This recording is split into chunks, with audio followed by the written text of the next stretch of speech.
it's always a pleasure talking to you, brother. As I always say, man, this is family talking to family. So, my first question I've got to ask you, how does it feel that now that your son Miles is taller than you by about what, 3 inches, man, from it Oh, looks like?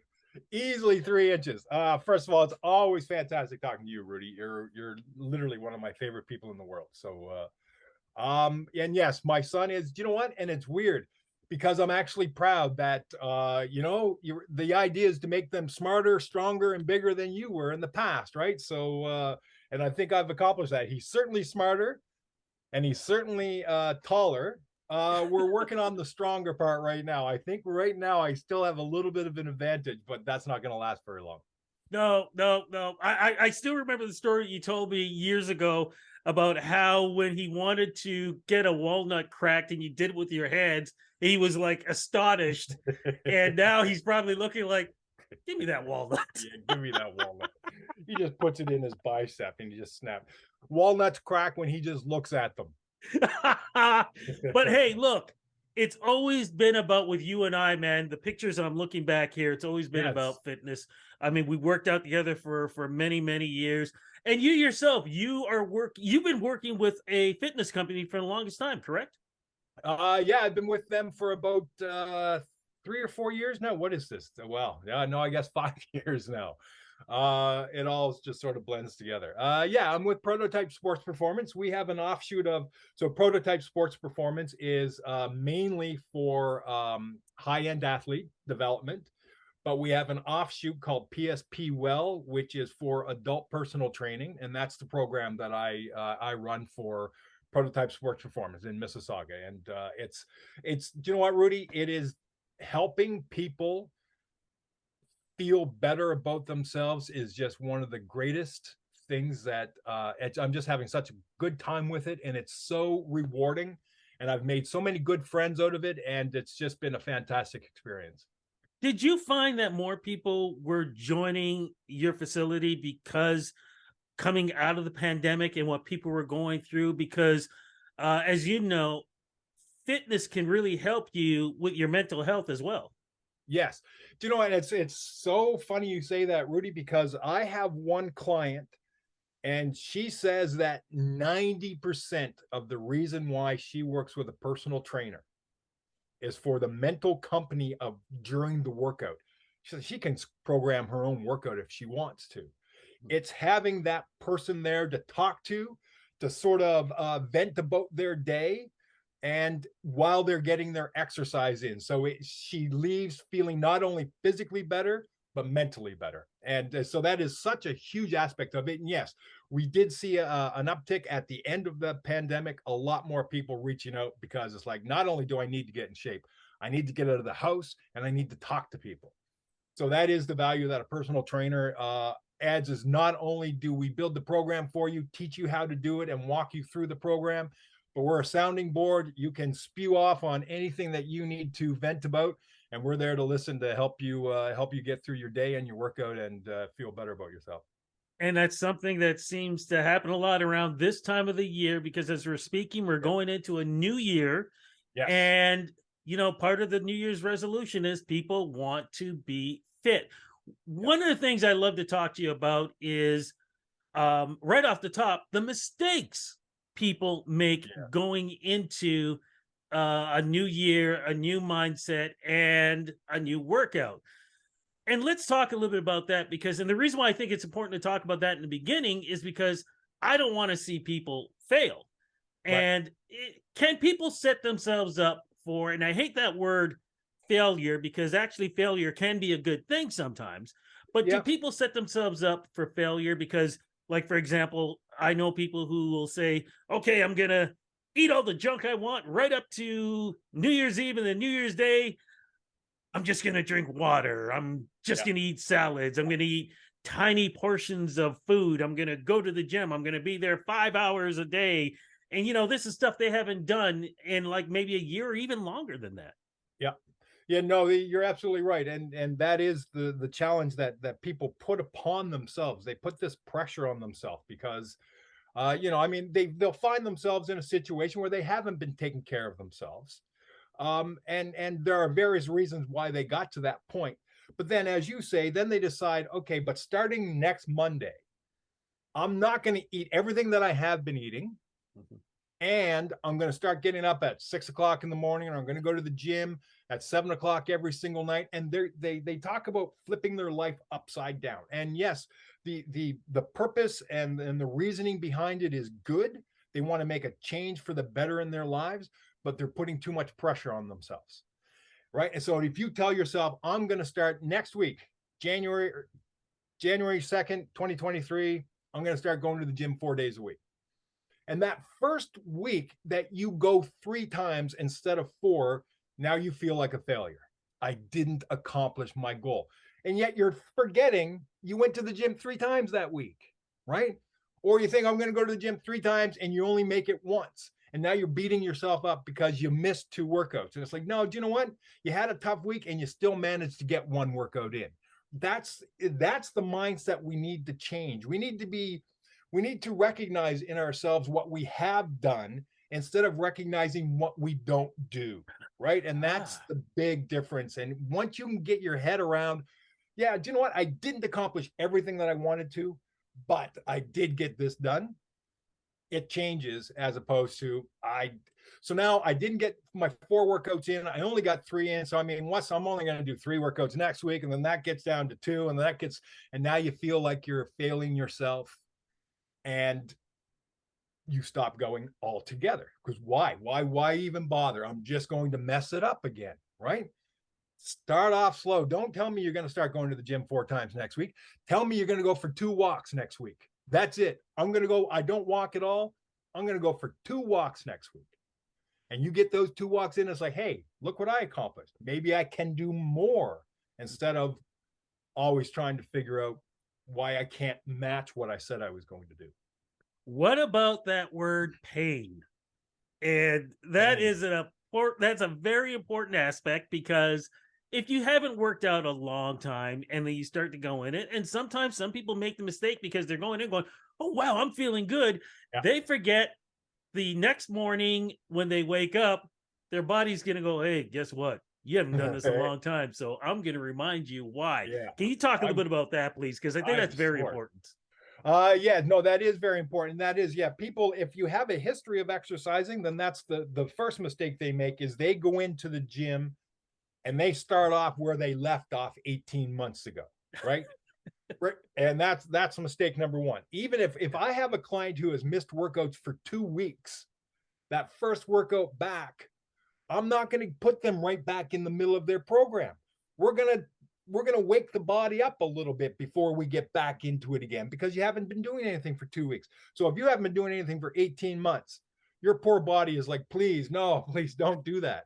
And that's kind of what your body. So there's 2 different types of pain too that's associated with exercise. The muscle soreness, that it kind of feels good, but it's soreness like, oh, I can barely stand up because my legs are so, that's kind of the DOMS, delayed onset muscle soreness. We like that because that's our muscles telling us, hey, we had a good workout yesterday. Now we're in recovery mode and we're going to feel better tomorrow. Sharp, searing pain, like, oh my God, my back, I can barely stand up. That's bad. And we don't want that. But you're absolutely right. You got to get back into the gym and you got to go slow. You shouldn't, if your first workout back in the gym was done properly, you might feel a little stiffness, but you shouldn't be like, oh my God, I can't move. If you can't move, you overdid it the day before. Oh, I've done that many a time too. So Something else you and I have talked about. Something else you and I talked about, I think is really important. And you have a name for this. It's people who post their workouts and you watch it and you go, oh, well, I'm going to go and do that. Can you talk a little bit about that, please? Because I think that is also a massive mistake. Because, and we've mentioned this, because there are times when those folks who look like they might be in good shape or whatever, they could be doing that exercise wrong. And if you follow what they're doing, that's going to injure you. Absolutely. And we see that all the time. And you even see posts where people are instructing someone on how to do an exercise, and it's wrong, right? And so it is so important to, yes, I mean, there are also people who make things, if I've been doing it for a while, maybe I can make a certain exercise look easy. and it's actually got a little bit of a complexity to it. But the way Yes. I'm doing it, it looks easy. So now you haven't done it at all. You're like, hey, Greg makes these things look so easy. How hard can it be? Right. So you load up some plates on a barbell, and the next thing you know, you're flipping this barbell all over the place. And then your back collapses underneath the weight, and you're like, what just happened to me? Why does it look so easy online? And what people don't understand is, or don't fail to remember, is, people are filming and they're doing take after take after take until they nail it. Yes. And they've been doing this for a while. So you can't, and that's the challenge with the Instagram fitness, right? That's the It word. Instagram fitness. That's it. Instagram fitness is just, it makes people feel inadequate about themselves, right? Because there are, and we all know people in our lives who are the fitness freaks, who are like, they can go to the gym 5-6 days a week, and they live off it and they thrive off it. So then they start posting themselves on Instagram, and it makes everybody else around them feel bad because they don't have that same type of drive or that same type of energy. Or people look at that and think it looks so easy. And then they want to jump in. It's like, oh, I want to do exactly what they're doing. It's like, you're not at that level yet, right? Just go for a walk, calm down, go for a walk, get your body moving, and we'll work our way up to that point. But yeah, and I can imagine the insecurities that are caused by seeing all of these beautiful people on Instagram doing all their crazy different exercises, and it makes everyone else feel bad about themselves. And I want to add in too, because there have been some Instagram, I don't know what you call them, just people who follow them who are in great shape. And then I've seen videos where they've been called out, where they've said, this is natural, Yes. I do this and that. And then you find out that they've actually been taking different supplements and Different supplements doing and things and yeah, whatever. So I think, and I think you would agree with it, you have to be very careful when you're thinking, oh, this person just did this and that, whatever. A lot of times they've done a whole bunch of other things that you know yeah, nothing about. yeah. And you know what? And I think we're all smart enough to now know that. I mean, I'll say 90%, but it's probably even higher. Yo, That it's all just it's all like it's partially fake. Or like, as yeah, you say, I mean, the way someone poses themselves, they look super toned and super slim, right? And they look muscular, and then they turn the other way and they look like everybody else. Right. yes, And so it's there, and it makes that one person who's looking at it, it's like, I feel like I'm the same size or the same body type as that person. How come they look like that and I don't? It's like, they don't look like that. It's a fake, or it's misrepresented. And it just plays with our minds. It's not hard to make somebody feel inadequate, right? And so we get hooked on this stuff, and we just scroll through all of these people that we feel like are doing more than we are, and we start to feel bad about ourselves. You got to throw all that stuff away. You got to do what's best for you. Start slow. And if it's something that you're really into, maybe you will be working out 5-6 days a week. That's completely unnecessary. 2 or 3 good workouts a week, and you're taking care of yourself. let's talk about that now too, because that's where you come in.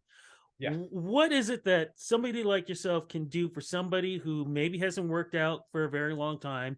Maybe they feel inadequate going to a gym, but when they're working out at home, maybe they're not getting enough of what they really want. So how does somebody like yourself help that person who hasn't worked out in a long time? They're not happy with their body shape. They're not happy with their look. They're not happy with their uh, physical progress. What is somebody like you can do to help them? Well, so what we can do is we can identify certain inadequacies in your strengths and how your body moves.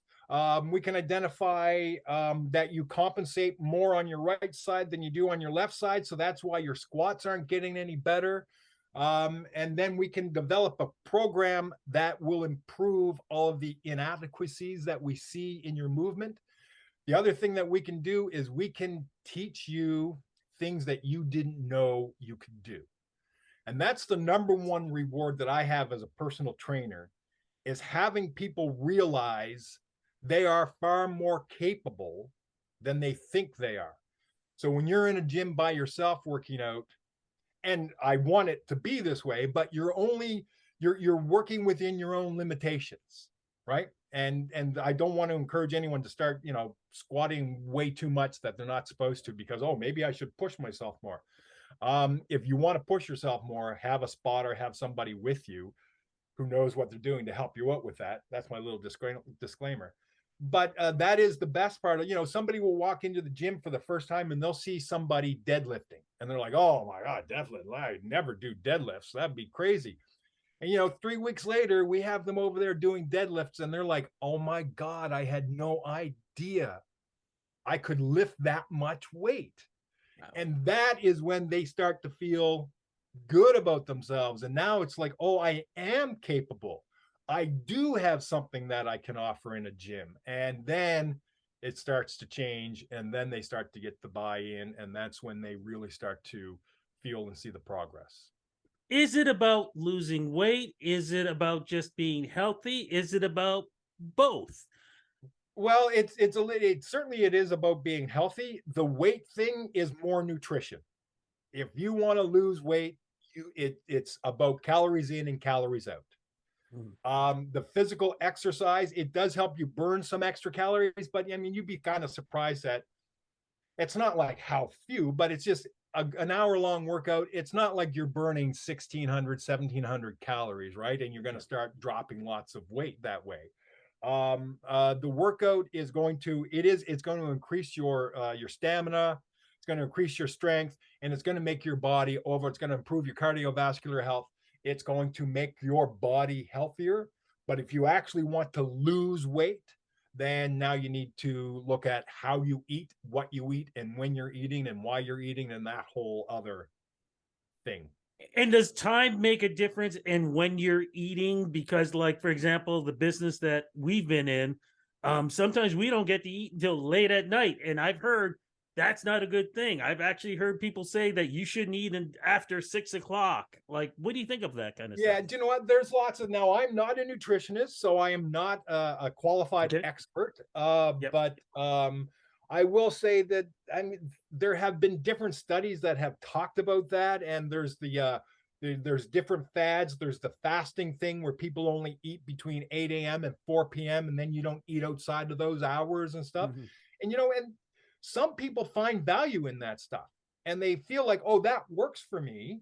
And if it's working for you, and you're healthy and you're feeling strong and it's not having any type of negative impact, then you do whatever is working for you.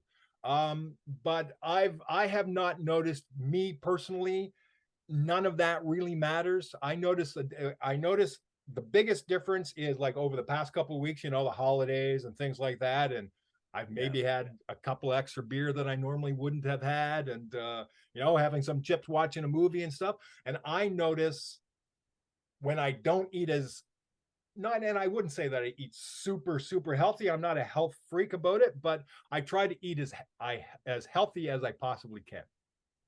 And That so when makes a I difference. don't do that, I notice that I don't feel as good and I don't move as well. In a workout, if I had a few beer and eat some chips while watching a movie, I go to the gym the next day, I don't, it's missing something, right?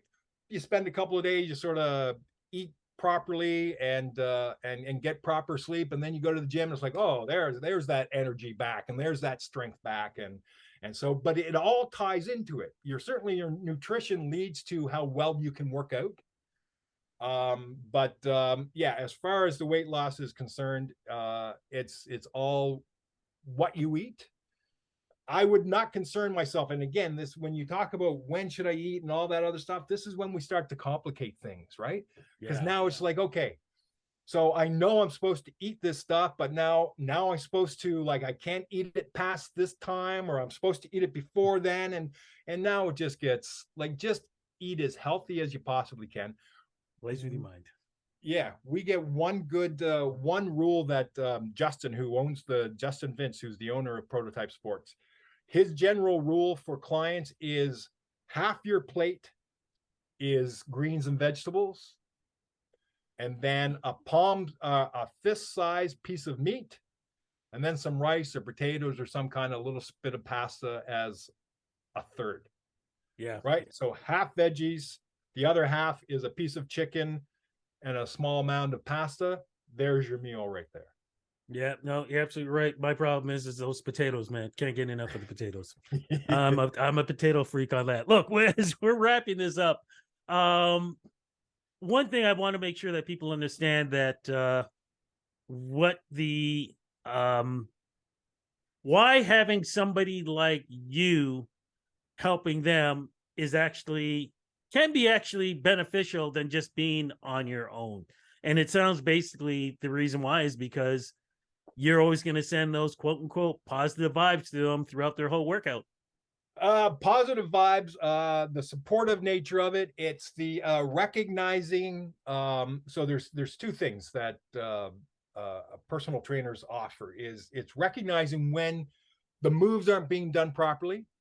It's the wrong move for, or it's the following. The order of exercises has some kind of value to it. So it's like, should you be doing that exercise immediately after doing what you just did? Like those are sort of, right? They're sort of, now you're exhausting yourself and you have nothing left for this third exercise that you wanted to do. So let's switch the order of those. Yeah. So you have a little bit left in the tank to finish this before you do this over here, that type of thing. But it's also pointing out because people, one or the other is like, I don't feel like I'm gaining, like I'm not, like I feel like I'm wasting my time. I've been doing this for 6 weeks and I don't see any difference and I don't feel any difference. And we could tell them, like, yeah, don't remember your chest flies, you started at 15 pounds and now you're up to 25 pounds. And your squat, it's only gone from, yeah, you only started out at 135, but now you're doing 145, right? It's all these little tiny changes that you're not going to recognize within yourself that we see, right? And I can see that somebody is moving better. They're moving more athletically. That jump that they just did was like 5 times better than you did it last week when you felt like you couldn't do it at all, right? I had a client a couple of weeks ago. We were doing box jumps, 18-inch box jumps, and she just kept on landing on her knees, and one foot was down like this, and it was catching the edge. Point your toes up when you do the jump. And then she did the jump, and she was so excited. She did her first 18-inch jump, and it was like, man, that's why I do it. Just watching her do an 18-inch jump and then proceeding to do 6 more flawlessly, because she didn't think, she walked into the gym convinced she cannot jump 18 inches. And she walked out of there with the biggest smile on her face because she had just jumped 18 inches 20 times. And it's that's the reward, and that's the value that we can have, right? It's that little bit of coaching. It's that little bit of, what am I missing, that a second set of eyes can point out to you and say, just change this, like just change it that much. Oh, look at that, it worked. So that's the difference we can make, and that's the most rewarding part for us.